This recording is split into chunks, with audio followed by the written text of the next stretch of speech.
Welcome back to Marvelous Dads. I'm Dave Mendonca, and I just saw the second episode of She-Hulk, and I must say, it was pretty darn good. Some nice surprises in there. I will get to those a little bit later on. I just wanted to let you know there will be spoilers ahead, so please keep that in mind. All right, so episode 2, we learn off the top that Jen Walters loses her job because of what happened at the end of episode 1 when she turned into She-Hulk. She saved some jury members from imminent death and destruction at the hands of Titania.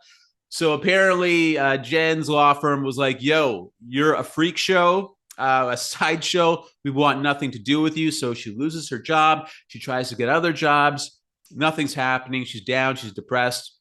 Then she ends up going home for like a family kind of dinner, and they just needle her more about it, how, she lost her job. But the really cool part of that scene, the family scene, like I like 80s TV shows. Okay. I grew up as an 80s kid.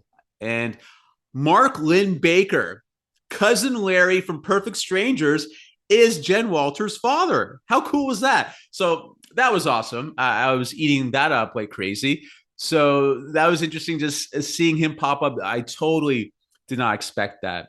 All right. So going from that scene, we find out that the opposing lawyer to Jen Walters at the end of episode 1, saw her turn to She-Hulk and that sort of thing. In this episode, he offers her a job.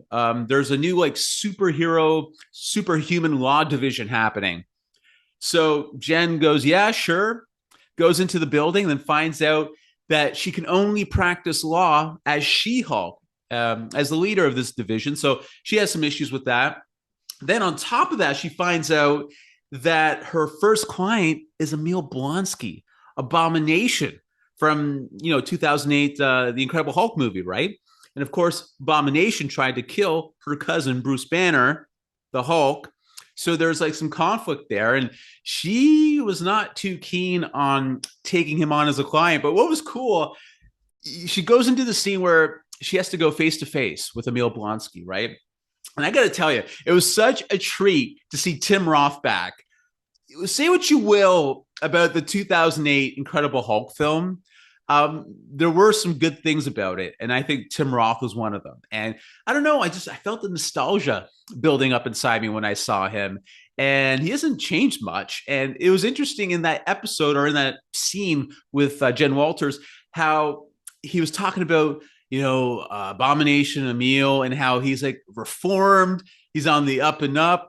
He's got like 7 soulmates, pen pal soulmates that he's accumulated over the years while in prison. He writes like haikus, all this sort of stuff you would not expect from Emil Blonsky and Abomination. And in that scene, he like appeals to her heart, saying, yo, man, they injected me with this super soldier serum. Not my fault. I was trying to help your government, kind of thing.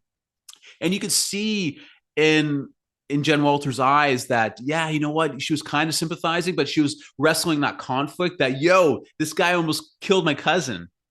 So they walk away from that.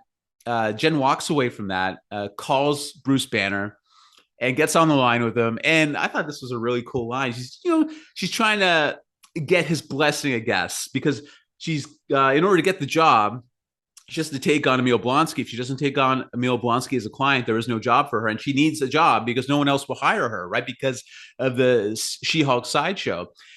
She's talking to Bruce Banner and finds out from Bruce. Bruce is like, oh, yeah, me and Emil, we're good. He sent me a really nice letter back in the day and some heartfelt haikus. And this was the line that clinched it for me. He was like, yeah, you know what? That was years ago. I'm a completely different person, literally. Obviously, that's a throwback to a couple of things, right? Like, yes, like he is Smart Hulk. He's no longer that Savage Hulk from the 2008 Incredible Hulk film where he met Emil Blonsky, but also it's also a little shade or a little, I guess, Easter egg about how literally a different person, as in Mark Ruffalo playing the Hulk, and back then in 2008, that was Ed Norton. So I thought that was cute. Nice little line there. So he gets the blessing or Jen gets the blessing from Bruce Banner. So that was cool. She takes the job, that kind of thing. So that was pretty neat. But also as a part of that conversation, Jen goes, are you gonna go? Are you gonna come to LA anytime soon? And then Bruce is like, nah, I won't be there for a minute. Got some things to take care of. Then the camera pulls out from like Bruce, like in his laboratory, pulls out to that spaceship that caused the accident, Jen Walters' accident in episode 1. It looks like a Grandmaster spaceship from Sakaar.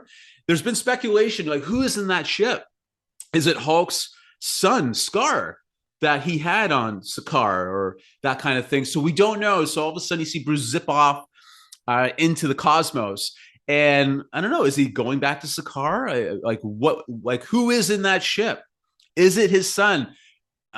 Is it the Grandmaster? I don't know. So there's a lot of spec happening as to who is in that spaceship. So that was a surprise that I just did not see coming. So I thought that was cool. And then later on, Jen gets a phone call from her new boss at that law firm. And he's like, check out the TV right now. And wouldn't you know, it's Abomination in that underground fight club that we saw in Shang-Chi. So, and then she's like, oh, that sucks, that kind of thing, because we don't know like how he broke out. Apparently he was reformed, that kind of thing. Like what happened? I thought, he was on the up and up kind of thing. But anyway, so it's just interesting in how nobody knows, like, how do you break out of prison? But we know what he did. We know what happened. Wong did one of those things, those portal things. And Emil Blonsky / Abomination went through it and participated in that underground fight club kind of thing. So 2 cool surprises. I thought that just the connection to Shang-Chi at the end there, and also just the Sakaar thing, like Smart Hulk being in that ship, like who's in that ship, that sort of thing. Anyway, so overall, good episode. Love the surprises. Curious to see where we go from here. So we see Tim Roth, we see Emil as the first real legit cameo popping up. I'm looking forward to more of these episodes. It's just, you could tell there's building. They're just slowly putting the blocks in. And I'm really curious to see where they go next with it. So there you go. That's my review. Episode 2, solid. I loved seeing Tim Roth. Loved seeing Mark Lynn Baker of Perfect Strangers. It just brought a smile to my face. Anyway, there you go. So if you'd like to share this video, by all means, please. And please also subscribe to this channel for fresh content. That's it for me. Thank you so much, and we'll see you later. Wait a second. Okay, this video is not done. This is not, I know I just ended the video right now, but it just came to my attention that earlier in this episode, for those Eagle Eye fans, they spotted something. Okay, when Jen was looking for a job after she got fired, there was a website that she looked at. And I think on the sidebar, there was a headline, "Man with Metal Claws Fights in Bar Brawl." Come on.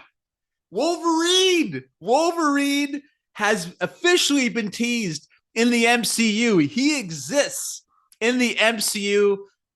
I had to bring this to your attention. I could not let this video go by without letting you know this is huge news. He is alive. Wolverine is alive in the MCU. She-Hulk teased it. This is blowing my mind right now. Okay, just wanted to let you know that we cannot end this video without passing along that huge news. All right, so now that's officially the end of the video. I had to geek out over that. Wolverine is here. So it's pretty big. I'm really curious to see who eventually plays Wolverine and how that all plays out.